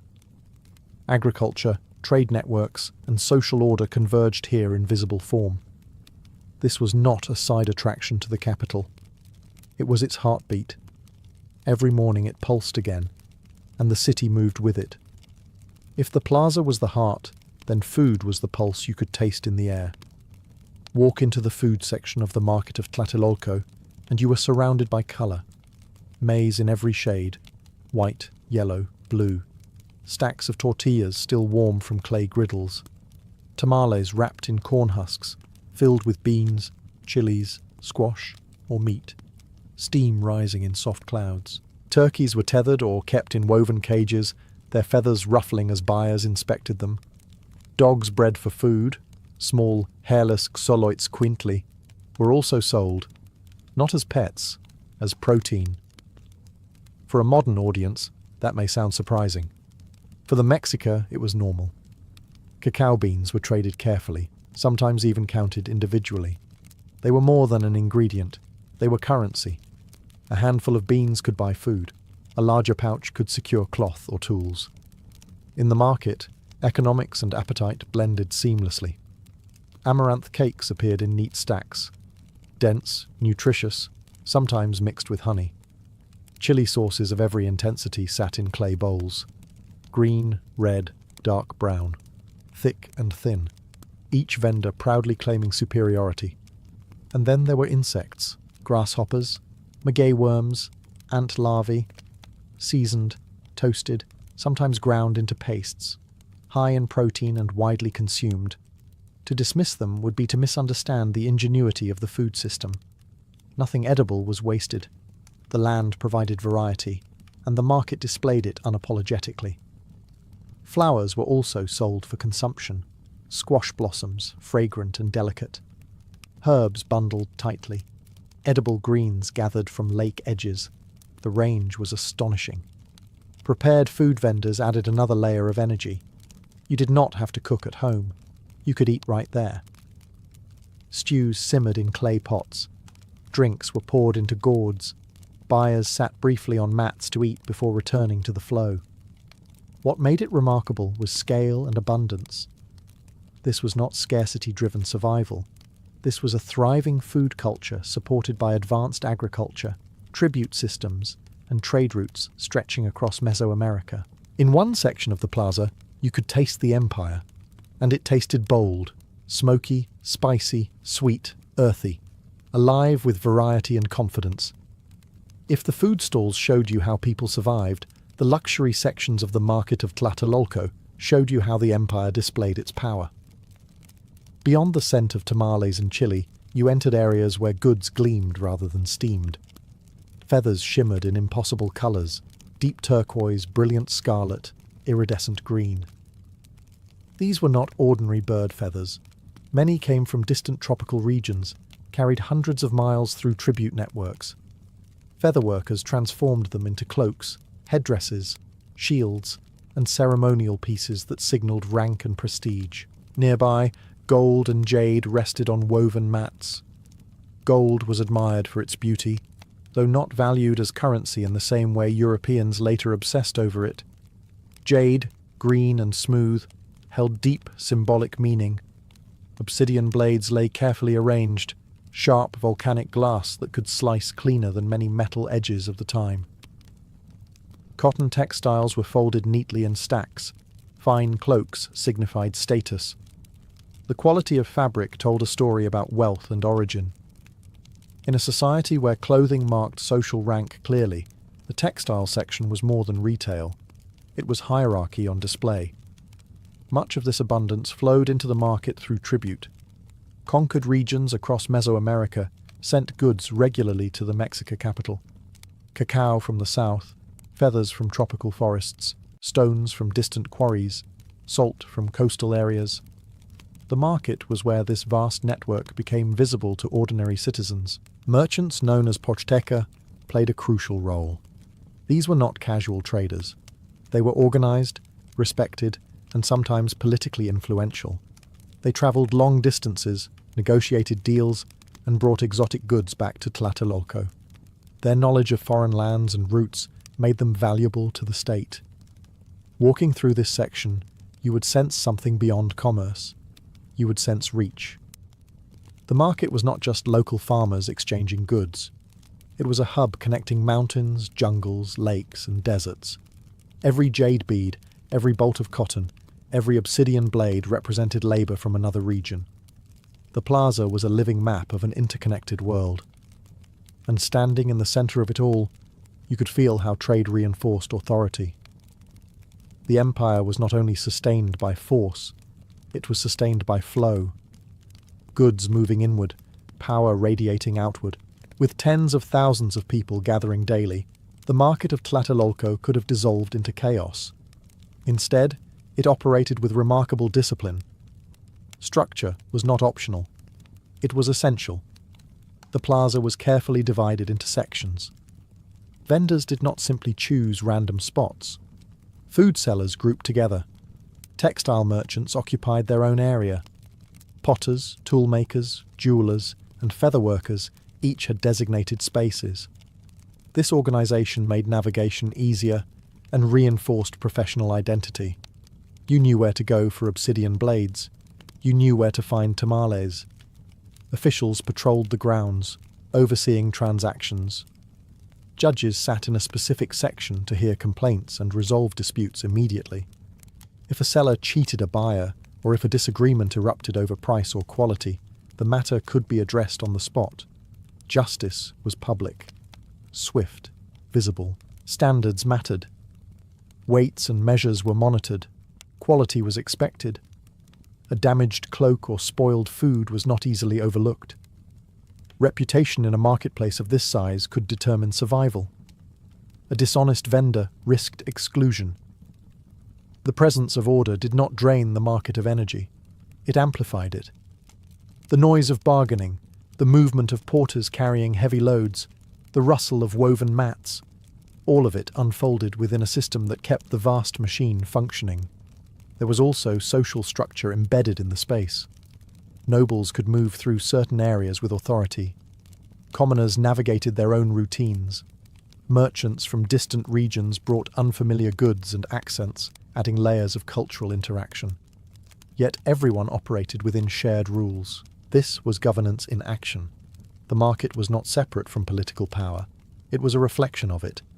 A state capable of organizing tribute across vast territories was equally capable of organizing daily commerce at its center. Imagine standing on an elevated platform and looking down. Thousands of people moving in patterns that seemed spontaneous, yet were guided by invisible lines of authority and custom. It was controlled abundance. The market's size alone was impressive. But its discipline, that was extraordinary. In the middle of constant negotiation and exchange, order prevailed, and that order made prosperity possible. In the market of Tlatelolco, wealth did not jingle in pockets. It rustled in pouches. Unlike many Old World societies, the Mexica did not rely on minted metal coins for everyday exchange. Instead, value moved through objects, practical, portable, widely accepted objects. Chief among them were cacao beans. Small, lightweight, and easy to count, cacao beans functioned as a medium of exchange for common transactions. A few beans could buy a tamale. A larger bundle might secure a rabbit, a cloak, or a tool. Because cacao was also used to make chocolate beverages reserved for elites and rituals, it carried both economic and cultural weight. But cacao was not the only form of currency. Cotton cloaks served as higher value units in larger transactions. Their quality, size, and weave signaled worth. In a world where textiles were labor-intensive and essential, cloth was stable value. Barter also played a role. Goods were exchanged directly when convenient. A farmer might trade maize for pottery. A fisherman might exchange dried fish for chili peppers. But even barter often referenced understood standards of value, the equivalent of so many cacao beans or a certain quality of cloth. This system required trust and shared understanding. Value was not stamped onto metal. It was agreed upon collectively. The market's officials helped maintain fairness, but the true stability came from tradition and reputation. There were even instances of counterfeit cacao beans, empty shells filled with dirt or other materials. That tells you something important. Whenever value exists, someone attempts to manipulate it. Market oversight helped curb such practices. But the fact that it happened at all shows how integrated cacao had become in daily life. What makes this remarkable is efficiency. In a marketplace of this size, with tens of thousands of participants, transactions flowed continuously without coinage in the European sense. The system worked. Walking through the plaza, you would see hands exchanging beans, cloaks folded and passed across mats, goods weighed against understood standards. It was fluid, practical, and rooted in the realities of the environment. Money here was edible, wearable, tangible. And yet, despite lacking metal coins, the market functioned with complexity that rivaled many contemporary cities across the ocean. Behind the endless movement of goods in the market of Tlatelolco stood a class of people who made it all possible. The Pochteca. These were not ordinary vendors selling what they grew in nearby fields. They were long-distance merchants, professionals of risk and negotiation. The Pochteca travelled far beyond the capital. They crossed mountains, forests and rival territories, carrying textiles, obsidian, cacao, and finely crafted goods outward, and returning with exotic materials the valley itself could not produce. Bright quetzal feathers from tropical jungles, rare stones, coastal shells, regional delicacies, everything that made the market feel global within a single square. Travel in Mesoamerica was not leisurely. Roads could be long and dangerous. Merchant caravans had to move carefully, sometimes guarded, sometimes blending quietly into foreign cities. In certain cases, the Pochteca also served as informal intelligence gatherers, observing political tensions, noting military strengths, reporting back to the Mexica leadership. This dual role elevated them socially. They were not nobles by birth, but they held influence and respect. Successful merchants could accumulate wealth and status. Some even sponsored rituals or feasts to display their prosperity. Commerce in this world was not just economic, it was political. Back in Tlatelolco, their stalls often displayed goods unfamiliar to the average citizen, items that had travelled hundreds of miles before being placed carefully on woven mats. Buyers were not only purchasing an object, they were purchasing distance, rarity, and connection. The presence of these merchants also reinforced the empire's reach. Tribute from conquered regions flowed regularly, but voluntary trade through Pochteca networks expanded diversity further. It allowed the market to offer not just what was demanded by rulers, but what was desired by consumers. Imagine the conversations in that section of the plaza. Stories of distant landscapes, rivers and coasts most had never seen. Rumours of conflicts, news from other cities. The market was not only a place of goods, it was a place of information. In that sense, the Pochteca were bridges. They linked faraway worlds to the centre of the Mexica universe, and every day, in the crowded market, those connections became visible. By midday, the market of Tlatelolco was more than commerce, it was performance. This was where farmers from the Chinampas stood shoulder to shoulder with long-distance merchants, where nobles passed through to inspect tribute goods, where commoners compared prices, argued, laughed, and gossiped. The plaza was not just a place to buy necessities. It was a stage where society revealed itself. Clothing alone told stories. Fine cotton cloaks marked higher status. Simpler maguey fibre garments signalled more modest means.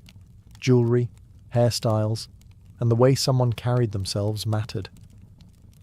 In a space this crowded, identity was visible. Families came together. Children watched transactions unfold, learning early how negotiation worked. Porters wove through the crowd with heavy loads strapped to their backs. Elderly vendors sat patiently behind their goods, calling out to passing buyers.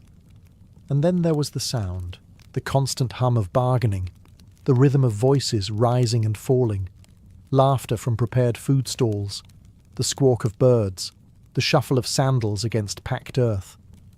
It was not chaotic noise, it was layered texture. The market also functioned as a communication hub. News spread quickly here. Victories in distant campaigns, tribute arrivals, ritual announcements, political shifts. In a world without printing presses, the market was a living broadcast system. Religious and cultural life intertwined with trade. Certain goods were intended for ceremonies, flowers purchased for offerings, cacao reserved for ritual drinks. The line between economic and sacred was thin.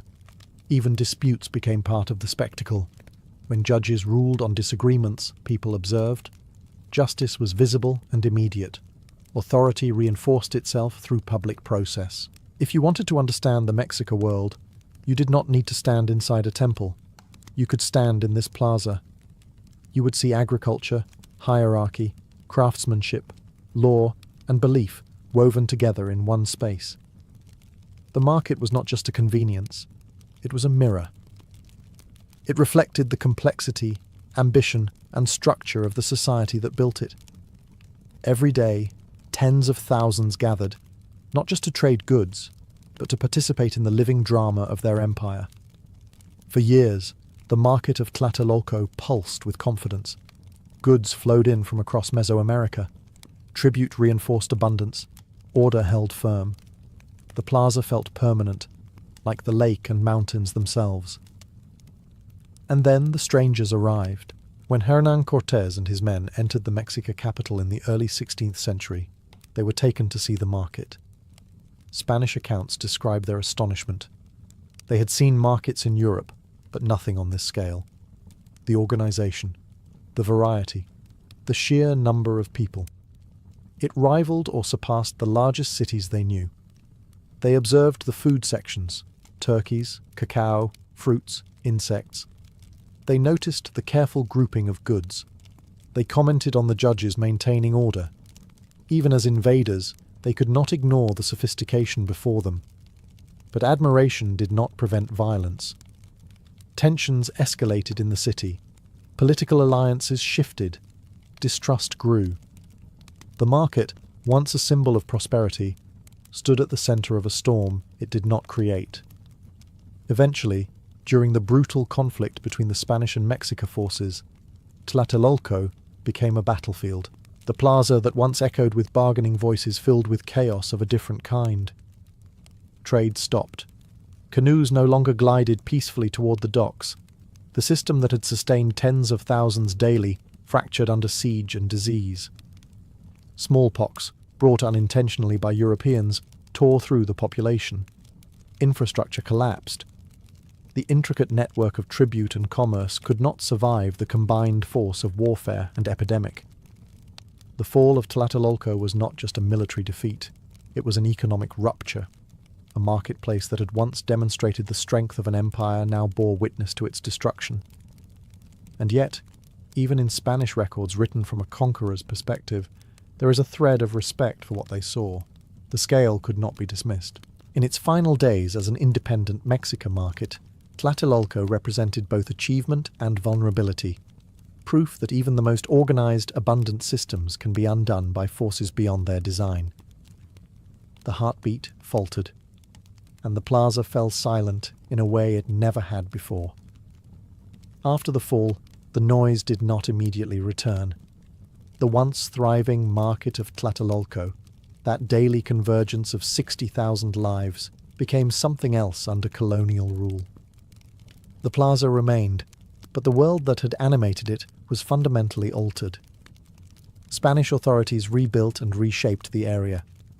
Churches rose where temples had stood.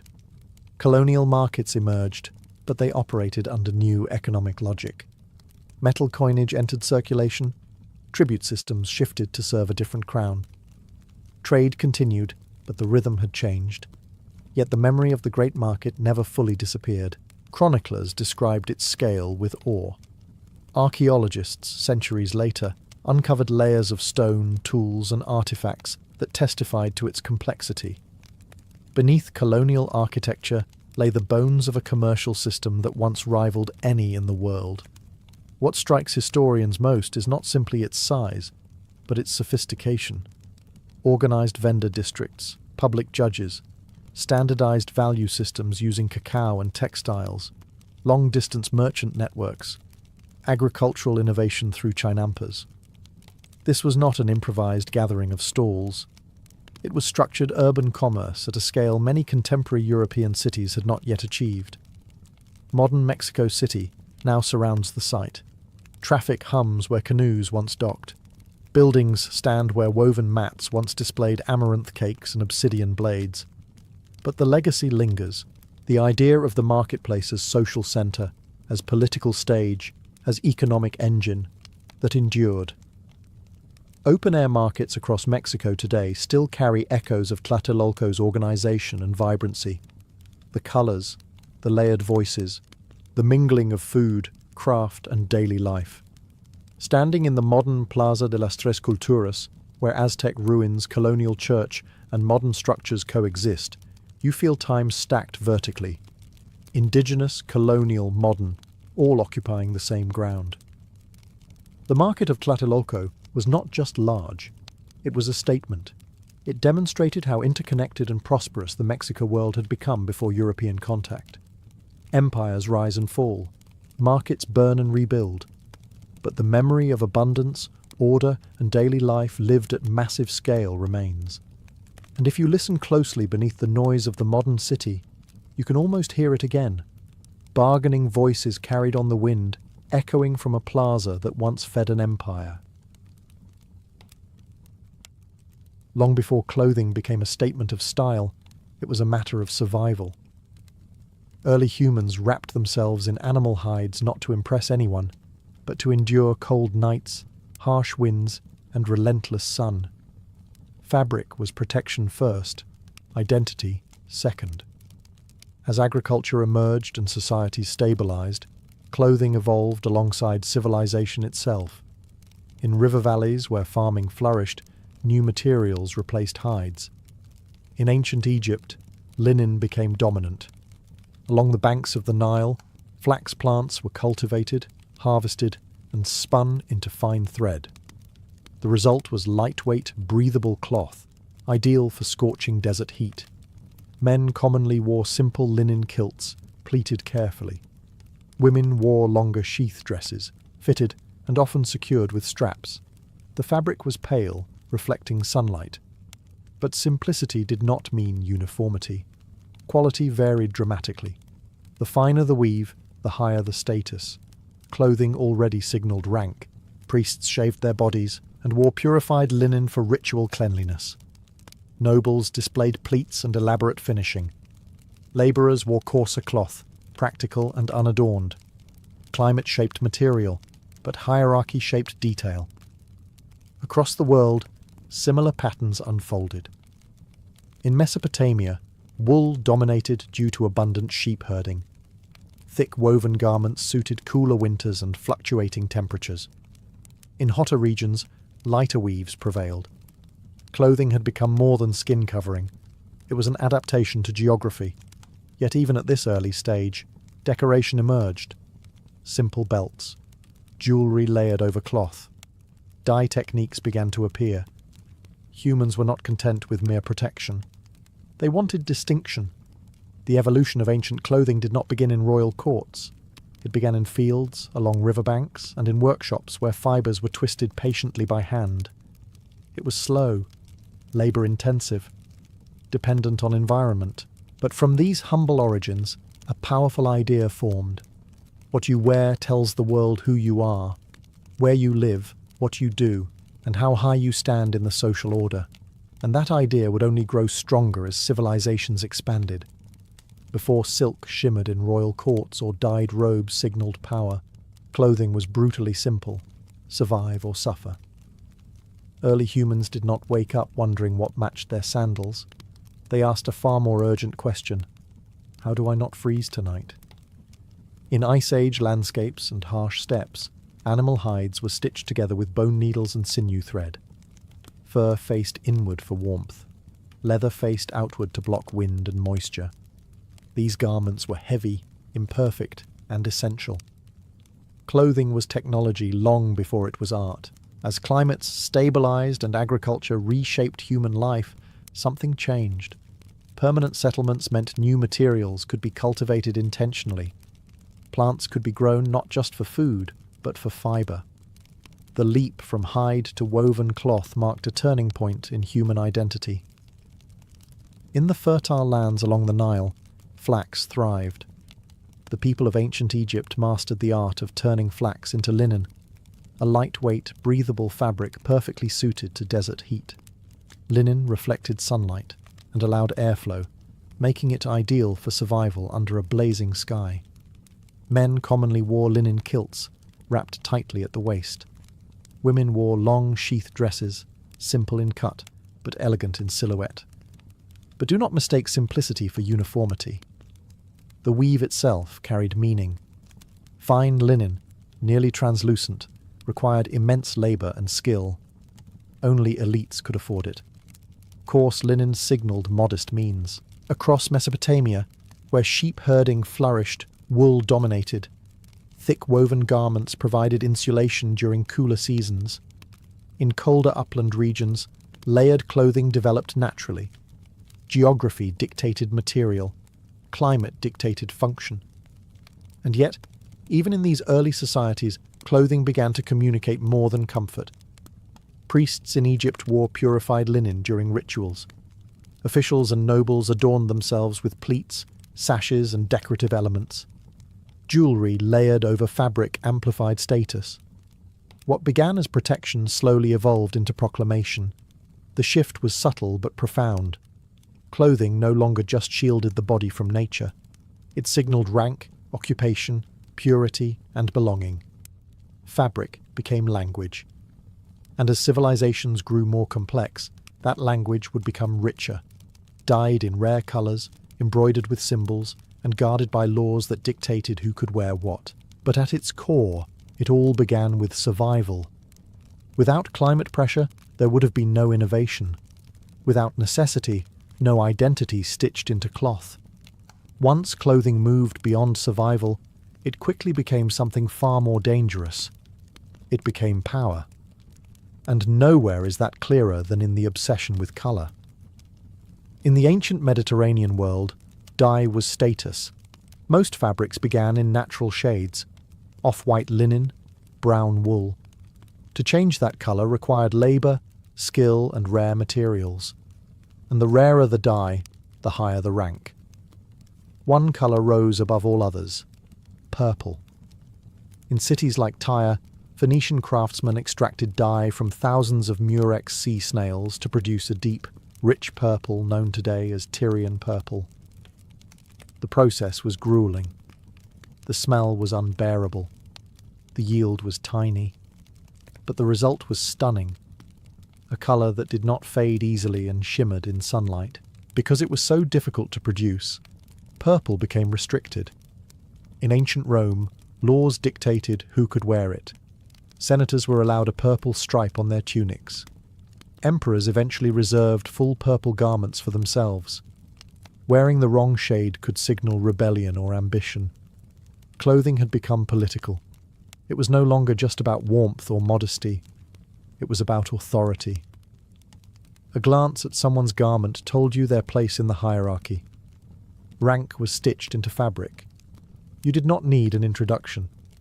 Elsewhere, colour carried different meanings. In ancient China, certain hues were associated with elements and cosmic order. In Mesoamerica, bright textiles symbolized lineage and community identity. Across civilizations, dye became symbolic language. But dye was not the only signal. Patterns and embroidery carried meaning too. Borders indicated class. Specific motifs referenced gods, dynasties, or regional identity. Fabric became a canvas, and here is the fascinating shift. Clothing was now regulated. Sumptuary laws appeared in multiple societies, controlling what different classes could wear. The ruling elite understood something crucial. If everyone dressed the same, hierarchy blurred. Clothing maintained visual order. By the time ancient empires matured, fabric was no longer neutral. It was coded, charged, sometimes dangerous. A garment could declare loyalty. It could provoke envy. It could elevate or humiliate. Clothing had evolved from survival tool to social weapon, and civilizations would never again treat fabric as something ordinary. If purple dye represented power in the Mediterranean, silk represented something even greater in the East: mystery. In ancient China, silk production became one of the most closely guarded secrets in the world. According to tradition, the discovery of silk is credited to Lei Zhu, who supposedly observed a silkworm cocoon unravelling into fine thread. Whether legend or not, what followed was revolutionary. Silk was unlike anything else. Smooth, lightweight, strong. It shimmered in ways linen and wool could not.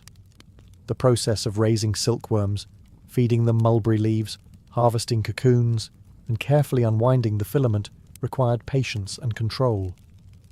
Entire regions specialized in it. Under the Han dynasty, silk became more than clothing. It was currency, diplomacy, and soft power. Officials were paid in bolts of silk. Foreign envoys received silk as gifts. It travelled westward along trade routes that would later be known collectively as the Silk Road. And as it moved, it transformed wardrobes far beyond China. In Persia, silk was woven into elaborate garments. In Rome, imported silk became a luxury obsession. Roman elites draped themselves in translucent silk robes, sometimes to the horror of traditionalists who saw the fabric as too revealing, too foreign, too indulgent. Silk blurred boundaries. It carried Chinese craftsmanship into Central Asia, the Middle East, and Europe. Along the way, techniques blended, patterns merged. Silk weaving evolved in multiple cultures, each adapting the material to local aesthetics. But silk also symbolized control. In China, certain colors and designs were restricted to the imperial family. Dragons embroidered onto robes marked authority. The fabric was not merely beautiful, it reinforced cosmic order and political hierarchy. Silk was light, but its meaning was heavy. Its journey also reshaped global trade. Routes expanded not just for spices and metals, but for textiles. Merchants risked deserts and mountain passes to transport bolts of shimmering cloth. Clothing, once shaped purely by climate, now reflected global connection. A Roman senator could wear a garment spun in East Asia. A Persian noble could display patterns influenced by distant dynasties. Fabric had become a bridge across continents. And with silk, ancient clothing reached a new stage. No longer confined by geography, but carried across empires by ambition and desire. While silk shimmered across trade routes and purple dye marked imperial ambition, in the heart of the Mediterranean, another fabric quietly defined citizenship itself: wool. In ancient Rome, wool was everywhere. Sheep thrived across Italy and its provinces, and wool was practical, warm, and versatile. But what truly defined Roman clothing was not just the material, it was the way it was worn. Enter the toga. The toga was not stitched like a modern shirt. It was a massive semicircular piece of wool, carefully draped around the body in a specific, structured way. It required practice to wear correctly. It required time to arrange. And it was deliberately impractical. That was the point. Only Roman male citizens were permitted to wear the toga. Slaves could not. Foreigners could not. The toga declared status immediately. You were not just dressed. You were Roman. There were variations. The toga virilis marked adulthood. The toga praetexta, with its purple border, was reserved for magistrates and certain officials. The toga candida, whitened with chalk, was worn by political candidates, hence the word candidate. Clothing was campaign branding long before modern posters, and then there were women's garments. Roman women typically wore the stola, a long layered dress signifying respectability and marital status. Just as with men, fabric and detail mattered. Jewelry enhanced status. Hairstyles complemented clothing as visual markers of class. The draping itself communicated discipline. The toga was not designed for manual labour. It restricted movement. It demanded composure. A man in a toga was not expected to work in the fields. He was expected to debate, govern, or preside. In this way, clothing reinforced social roles. Fabric dictated posture. Draping dictated behaviour. Unlike tailored garments of later centuries, ancient Mediterranean clothing relied heavily on wrapping and folding. Pins and belts secured cloth, but the structure came from the body's interaction with fabric. The toga eventually faded from daily use because it was cumbersome, but its symbolic power endured. For centuries, it remained the visual shorthand for Roman authority. In Rome, wool was not just warmth, it was citizenship stitched into cloth, heavy, deliberate, unmistakable. While Mediterranean elites perfected the art of draping fabric in elegant folds, beyond their borders a very different innovation was taking shape. One born not in marble forums, but on horseback. In the wide grasslands of Central Asia, mobility was survival. Nomadic groups such as the Scythians and later steppe cultures lived in the saddle. Riding for hours demanded practical clothing. Flowing robes and loose drapes simply would not do. And so, trousers emerged. For Mediterranean civilizations, trousers initially seemed strange, even barbaric.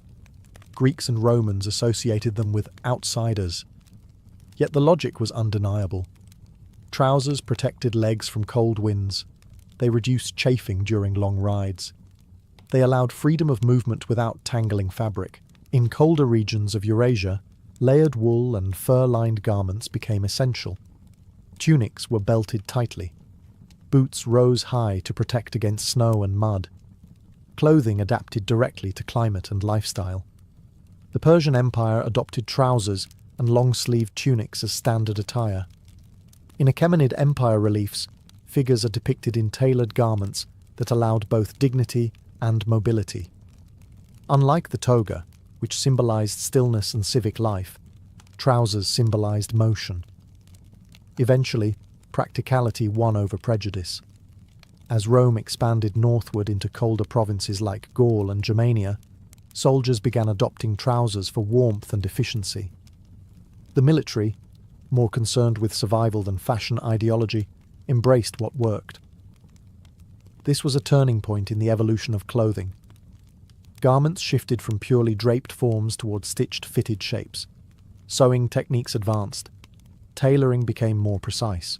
Climate continued to dictate design.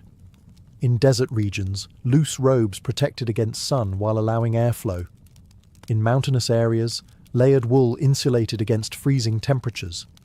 In tropical zones, lighter woven fibers prevailed. Clothing became a dialogue between environment and identity. What once defined civilized versus barbarian began to blur as empires absorbed foreign practices. The trousers that Romans once mocked eventually became commonplace across Europe. This chapter of clothing evolution reveals something powerful. Practicality often reshapes tradition. Fabric may symbolize culture, but function challenges pride. From horse-riding nomads to imperial armies, the stitched leg covering marked a subtle revolution, one that transformed how humans moved, fought, and survived in diverse climates. As clothing evolved across climates and empires, another layer deepened its meaning: the sacred. Fabric was no longer just protection or politics. It became spiritual language. In many early civilizations, what you wore could determine how close you stood to the divine. In ancient Egypt, priests wore carefully purified linen garments during rituals. Linen, light and clean, symbolized order and purity. The act of shaving body hair and dressing in simple white cloth was not aesthetic. It was ceremonial preparation. Clothing separated the sacred from the ordinary. Similarly, in Mesopotamia, temple garments signaled status within religious hierarchies. Certain robes, fringes, or head coverings marked priestly roles. The fabric itself might not have been extravagant, but the design carried authority granted by the gods. In ancient Israelite tradition, high priests wore elaborately constructed garments described in sacred texts. Layered tunics, breastplates adorned with precious stones, woven sashes. Each detail had symbolic meaning. Colors were not random. Materials were deliberate. In South Asia, early Vedic traditions placed ritual importance on cloth wrapping and purity. The way fabric was draped, the condition of the garment, and even the direction of wrapping could hold spiritual significance. And in ancient China, clothing aligned with cosmic philosophy. During certain dynasties, color corresponded to elements and dynastic legitimacy. The emperor's robes were not just regal, they symbolized harmony between heaven and earth. Sacred clothing often followed strict rules: who could wear it, when it could be worn, how it was prepared. Violation of these codes could be seen as sacrilege. Even burial garments reflected belief systems. The dead were dressed carefully for the afterlife. In some cultures, elaborate wrappings prepared the body for spiritual journeys. In others, special textiles signaled continuity beyond death. Clothing, at this stage, was no longer merely social. It mediated between human and divine. This evolution reveals something profound. Fabric became symbolic skin. It represented purity, devotion, authority granted by higher powers. Across continents, threads carried theology. And as ancient societies grew more complex, clothing's role in ritual life strengthened. The garment you wore could place you within cosmic order, or exclude you from it entirely. In sacred spaces, fabric was never just fabric. It was belief made visible. By the time ancient civilizations matured, clothing had become more than survival, status, or spirituality. It was identity. And one of the clearest ways societies expressed identity was through gender. Across early cultures, garments were rarely random. They were coded. In ancient Greece, men and women both wore draped garments, yet subtle differences signaled role and expectation. Men typically wore the chiton, often shorter for ease of movement, especially in athletic or military settings. Women wore longer versions, sometimes layered, emphasizing modesty and domestic virtue. Length mattered, fit mattered, accessories mattered. In ancient Rome, as mentioned earlier, the toga belonged to male citizens. Women wore the stola, which signified marital respectability. A woman caught in adultery could legally lose the right to wear it. Clothing enforced morality. In ancient China, layered robes differed not just by status, but by gendered cut and decoration. Sleeves, collars, and fastening styles communicated social role. In some dynasties, specific hairstyles paired with garments reinforced these distinctions. But climate and function still influenced design. In nomadic societies, both men and women often wore trousers for riding. In some Mesoamerican cultures, garments differed less dramatically between genders, but were distinguished by weaving patterns and adornment. Jewelry, belts, headdresses, all amplified identity. A warrior's armor signaled readiness for combat. A bride's garments marked transition. A child's clothing changed at specific life stages. Clothing also reflected labor division. Farmers wore garments suited to work. Elites wore garments that signaled exemption from manual labor. In some societies, women's clothing restricted movement intentionally, reinforcing domestic roles. Yet history also shows moments of fluidity. In certain ritual contexts, garments could invert expectations. Priests or performers might wear clothing associated with another gender to symbolize transformation or divine embodiment. Clothing was not just fabric stitched together. It was narrative stitched onto the body. As civilizations codified laws and customs, dress became regulated. What you wore declared who you were, who you belonged to, and what was expected of you. The evolution of ancient clothing reveals something constant. Humans use fabric to define themselves. Long before written biographies, garments told your story at a glance. Identity, quite literally, was worn on the surface. Behind every ancient garment stood invisible labour. Hands that spun fibre, dyed thread, and wove fabric long before it ever touched a body. The evolution of clothing was not just cultural, it was technological. Early weaving began on simple looms. Vertical warp-weighted looms were common across parts of Europe and the Mediterranean. Weighted threads hung downward while horizontal threads were passed back and forth. The process was slow. Producing a single bolt of cloth could take weeks. In places like ancient Egypt, linen production became highly refined. Flax fibers were soaked, beaten, combed, and spun into thread so fine that some surviving examples are nearly translucent. This required precision and experience. It was not casual household work. It was skilled craftsmanship. In Mesopotamia, wool production expanded with sheep domestication. Spinning and weaving became central economic activities. Textile workshops employed large numbers of workers. Cloth was taxed, traded, and recorded in administrative tablets. Then came innovation. The introduction of more advanced looms allowed for tighter weaves and patterned textiles. Dyeing techniques improved, enabling brighter and more durable colours.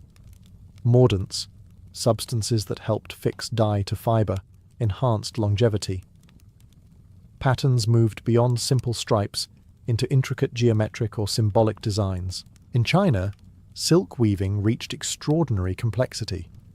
Loom technology advanced to produce detailed brocades with layered designs. Fabric itself became art. Textile production also became a gendered domain in many societies. Women were often responsible for spinning and weaving within households, though large-scale workshops employed both men and women. The rhythmic turning of the spindle was a daily sound in ancient homes. Cloth was valuable because it required time. Fibre had to be grown or gathered. It had to be processed. Thread had to be spun evenly. Fabric had to be woven without error. Every stage required labour. This is why clothing was often repaired rather than discarded. Patches were common. Garments were altered and reused. Fabric was not disposable. The evolution of clothing is inseparable from the evolution of tools. As looms improved, so did complexity. As dye chemistry advanced, so did visual identity. What we often see as fashion was built on engineering. Threads, pulled carefully across wooden frames, changed how humans dressed. And in doing so, changed how they expressed culture, status, and survival. By the time ancient civilizations reached their height, clothing had become far more than protection from heat or cold. It had become structure, woven into law, economy, belief, and identity. Across the ancient world, from ancient Egypt to ancient China, garments revealed rank instantly. A fine linen kilt, a silk robe embroidered with dragons, a toga edged in purple. These were not merely outfits. They were declarations. Clothing stabilized hierarchy. It made social order visible. Sumptuary laws appeared in multiple civilizations, restricting who could wear certain colors, fabrics, or ornaments. These rules were not about taste, they were about control. If clothing blurred distinctions between classes, authority weakened. Fabric became governance made visible. Climate continued shaping design. Desert cultures favored breathable layers. Mountain societies layered wool and fur. Tropical regions developed lighter woven fibers. The human body adapted through cloth to every extreme environment. Trade networks spread textiles across continents. Silk moved westward. Wool and dyes moved east. Patterns blended. Techniques evolved. What began as localized solutions to climate turned into global exchange systems. Clothing also preserved memory. Burial garments reflected belief in the afterlife. Royal robes became heirlooms. Textile patterns carried tribal or dynastic symbolism. Fabric became history you could touch. And yet, beneath all the symbolism and power, the foundation remained the same. Thread twisted by hand. Looms creaking as fibers crossed. Dyes stirred in clay vessels. Labor stitched into every seam. The evolution of ancient clothing mirrors the evolution of civilization itself. It begins in necessity, survival against nature. It grows into expression, identity within community. It matures into structure, law, rank, ritual. And eventually, it becomes art. What humans wore shaped how they moved, how they saw one another, and how they understood their place in the world. Even today, modern fashion still carries echoes of those ancient decisions. Draped silhouettes from Greece, tailored trousers born on the steppe, silk refined in China, linen perfected along the Nile.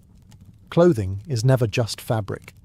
It is adaptation, ambition, belief, and belonging woven together.